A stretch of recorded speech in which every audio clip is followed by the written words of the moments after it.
Actress Vani Bhojan அவர்கள்கிட்ட recent இன்டர்வியூல தளபதியோட TVK party பத்தி கேட்டதுக்கு ஐ திங்க் ஹீரோயின்ஸ்ல என்கிட்ட தான் ஃபர்ஸ்ட் தளபதியோட பொலிட்டிக்கல் பார்ட்டி பத்தி கேட்டிருந்தாங்க முன்னாடி. ஸோ அப்பவே நான் வந்தா சூப்பரா இருக்கும் அப்படின்ற மாதிரி தான் சொல்லியிருந்தேன். ஸோ இப்பயுமே அதே சப்போர்ட் தான், கண்டிப்பா அவர் ஜெயிக்கணும். ஏன்னா எல்லாரும் சினிமா நடிகர்னு சொல்றாங்க. பட் ஆல்ரெடி எம்ஜிஆர் அவர்கள் மாதிரி சினிமா நடிகர்கள் வந்து நிறைய பண்ணியிருக்காங்க.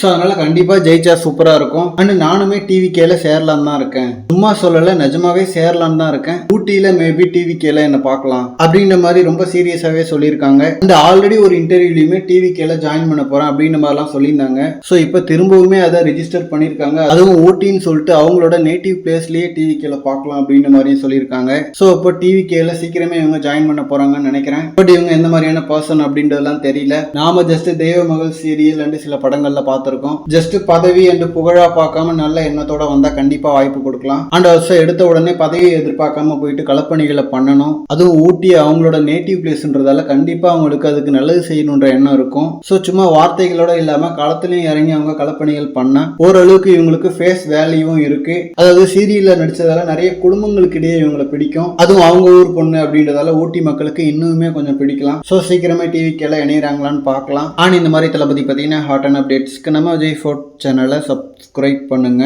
தேங்க்யூ.